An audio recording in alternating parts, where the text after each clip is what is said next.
The Snyderverse is back. Today we're going to be talking about Justice League, the Snyder Cut. Whoa, mind blown with this one. Hit that intro. I can't do this on my own, cause you know things ain't always sweet when you out here in these streets. But my morpher when it morph, I made a fake one. Yo, what's going on, everyone? Welcome to the fan club. It's your boy D Bros, Dan Brosnan in the building. We hope you guys are having an amazing day.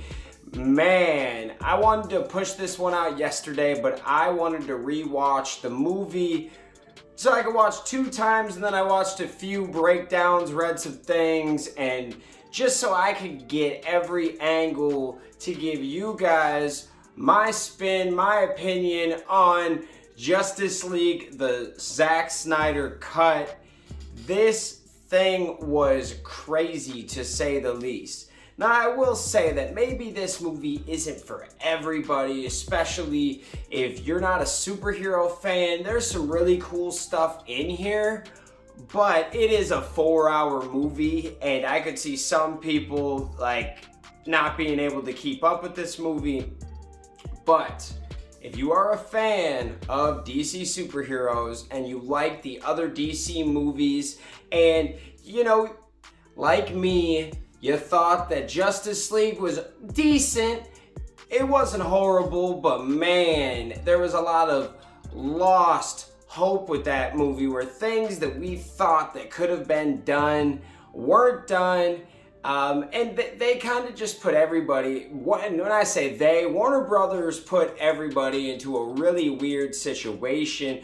There's a reason why all the actors and actresses were kind of mad at Warner Brothers. I mean, maybe not all of them. Maybe Gal Gadot is good, maybe Momoa is good, but a lot of these guys were complaining about the producing and from the top down, because you guys got to remember, when you see a show that's written kind of weird, or it's a certain way that you don't necessarily like, it might not just be the director and the writers. Sometimes it comes from above, and that is real. It's crazy. But to talk just for a second about, let's say, Disney, okay? With Disney, when their writers and creators, directors are making their next project, Disney gives them all reins. Like, basically says you gotta stick to these little small rules, but go ahead and do your thing, director, writers, etc. You know what I mean? And Warner Brothers is completely different on how they run their company and their production of their movies, okay? And what I mean by this is, if somebody, let's say Snyder or any other director, wants to make a change, they have to go to the top and preach and argue and debate and figure out, and probably sometimes meet in the middle, or just get a flat out, no, we're not doing that. And the reason why the Marvel movies have been better for this aspect is because there's less control from the top. You feel me? Like, it's weird, but at least in the creative process, at least in the process of making the film and directing, they give their guys more control. So with Snyder, we don't know exactly what happened. We know that, horrible news, but we know that his daughter died around the time that they were directing this. And, you know, that's kind of, it's been kind of the theme, the reason why that he left. But I've been hearing there's more to that. I hear that Snyder made this movie and they both argued about it. And there was other things he wanted to do. They wouldn't let him, and I don't know if it was a fire, if it was a mutual, okay, then just leave then. You, like, whatever. And they ended up picking up the other director, and this guy has got so much hate for this movie, but at the end of the day, he was the only one to keep it going, and it wasn't his idea to say, hey, I'm just gonna redo this whole movie, cut it 2 hours. No, this was Warner Brothers. A lot of the stuff they had him do was what they wanted him to do, and man, like, there was a lot of things wrong with the first one. There were some elements I liked with the original.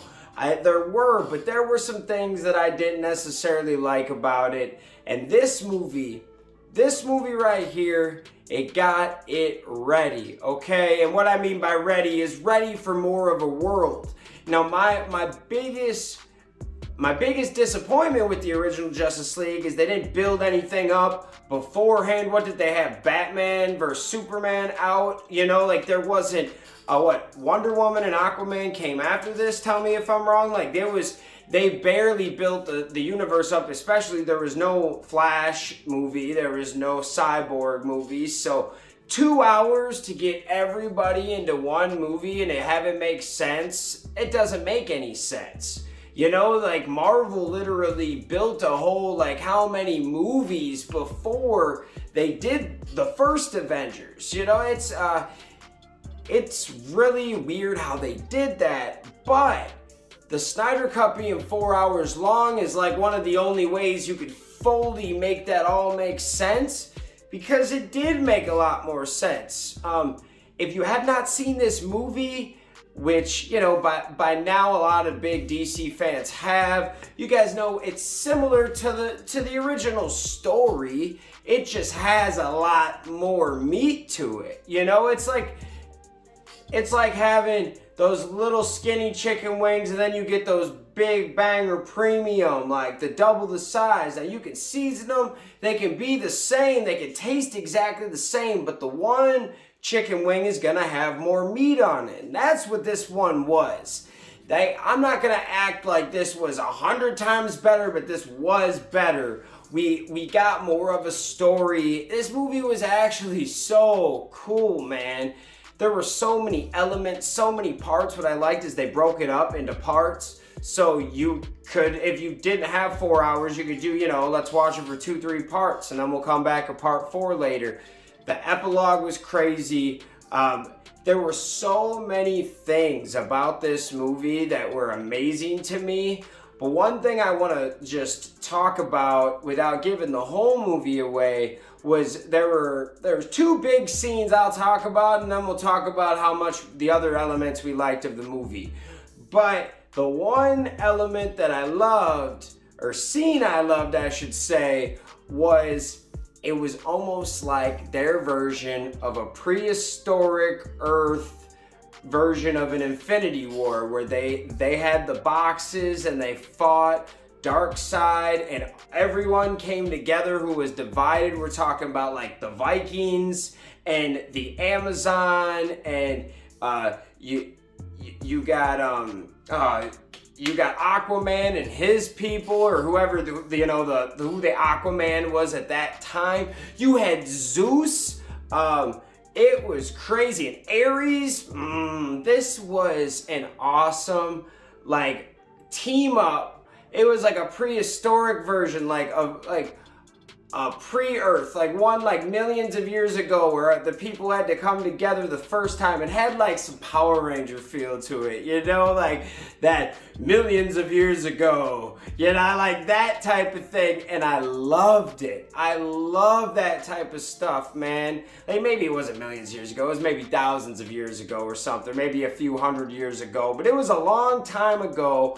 A bunch of different Justice League people at the time basically came together, went to war, took out Darkseid. It was so cool. And I think my favorite part about that was Wonder Woman was the narrator. So I don't know, it just added like there was something really cool about it. It looked visually stunning. Speaking of visually stunning, it seems like Zack Snyder, no matter if you like his writing or the other things that he brings in element-wise, you can't hate on the way that he makes things look.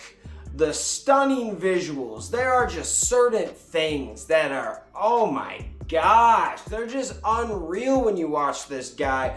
The way Black Cape Superman came on in and his like cape swayed past the camera and it just went down. Oh, it just looks so cool, man. Like, I don't know, dude. Like, he is phenomenal for making, like, for the picture presentation part when you're watching this film and the way it just looks, man. Oh, it was a really good movie. I give it like an 8 or 9, in that zone, depending on what you think of it as a DC fan. As if I was not a big superhero fan, it would probably be more in the 7 to 8. Like, unless I'm do 8 or 9 for a fan of this, I'll do 7 to 8 for a non-fan. You might think it's okay. You might think it's above average, but it might not be your favorite because it is a 4-hour movie, guys. This is a weird one, but yeah, if you're a fan of DC, you're gonna freak out. Then we have to get into the epilogue, and that's where all of the juicy stuff happens. So I don't fully understand everything. I've tried to watch some videos. There's like some fan theories. So the next Flash movie is the Flashpoint Paradox. If you guys ever read the comics or even watched the show, there's been some cartoon movies about it. Barry wants to go back in time and save his mom. Well, you can't go back in time, Barry. You're gonna throw everything off the axis, and you can't do it, man. Speed Force does not want you to go back in time and change things. It's not the way it works. And that element got thrown into this movie because at the end of the movie, before the epilogue, Mr. Flash actually saved the day. One of the coolest looking Flash scenes I've ever seen in my life. I have watched almost every episode of the show, every episode of the Justice League cartoons, to the movies that they have, to the Flashpoint Paradox cartoon movie, and this was the coolest looking Flash scene that I've ever seen in my life, when he's running and he's basically Darkseid 1, okay? Darkseid 1, he had to take the 3 boxes, put them together, and it happened. Well, Barry was hurt at the time, and he couldn't run super fast to kind of make this little shield thing to help, separate the boxes. And he runs so fast that as he's running, everything is going back to normal. Like before, like everything was about to be destroyed and there was a huge blast.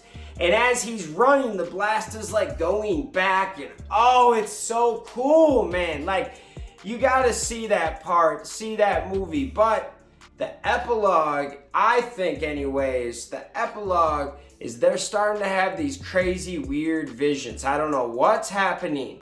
I don't know if it's some alternate Earth, because they're talking about alternate Earths. They're talking about some crazy stuff. And I think that they're having some visions. I think that Flash is gonna change. Like, something is going to happen when Flash did that action with running back in time. There has to be a reaction, and in the end, they're all tripping. And there's this one scene where Batman is it's so weird.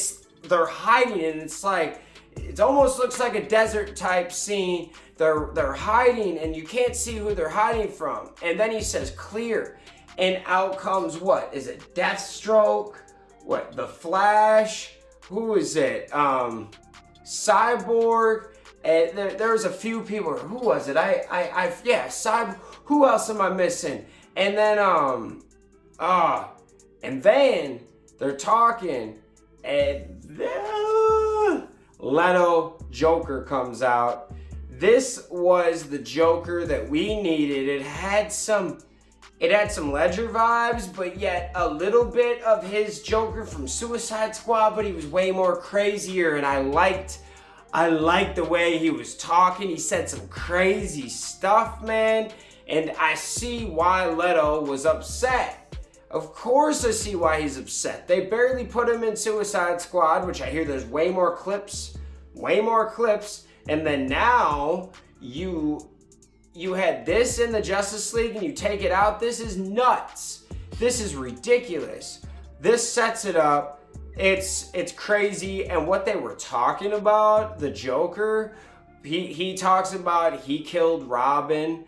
Why would you send a boy wonder to do a Dark Knight's job, or something like that? And then Batman says, "Oh, if we're talking about dead people, or honoring loved ones or something. When Harley Quinn died in my arms, she promised me that when I kill you, And which I will, he says, which I effing will, he says.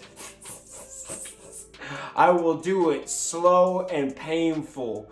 And then and he gives him this card and this Joker, as long as you have this card, you are good. And this was probably one of the craziest movies I've ever seen. Snyder. Thank you, man. This was great. And when I say craziest, this is not one of the greatest movies I've ever seen, but it's one of the top DC movies in this Warner Brothers universe they're doing, because they Snyder let it go. And this was crazy, man. Talk about a movie that summed everything up. It was what we were supposed to get. I don't feel robbed with the original Justice League though, fully, because with everything that they were trying to get done, Warner Brothers, man, they're kind of the problem, reason why the first one wasn't that good. You could have just chopped that down, but you guys took out all the cool scenes. Oh yeah, I forgot to say, there's a Green Lantern in here for a second too, and then the early prehistoric fight, I call it. Oh, that was dope. I want to hear what you guys think about this. This was just an amazing show. I'll watch it again probably. I think it was super cool. And since it's 4 hours long, you can watch it a few times and not feel like it's getting old, because there's a lot of stuff in this movie that you kind of miss. That's why I had to watch it twice and give you guys a little breakdown, because after watching it once, I did not feel fully capable of really giving you a full detailed breakdown of what I liked, what I didn't like, and I'd like to give you guys some spoilers. I don't want to give the whole movie away, but I can definitely I talked about the two big scenes to me that really kind of made the movie, but that's 20 minutes and 25 minutes in a whole 4-hour movie, so I don't think it's gonna break you. Please go watch this. Let me know what you think in the comments. We love you guys. I want to thank you so much for watching the fan club, and we'll see you next time. Peace. Hey guys, thanks for watching this video. Make sure you hit that like button, hit that subscription button, and also hit that notification bell to stay in the algorithm. Do you guys support the fan club? You want to help us make our next episode and keep this show running? Well, check out our brand new fan club t-shirts. These are on our Square site. Go check that out. Go check us out on all social media platforms. And thank you for rocking with us, guys.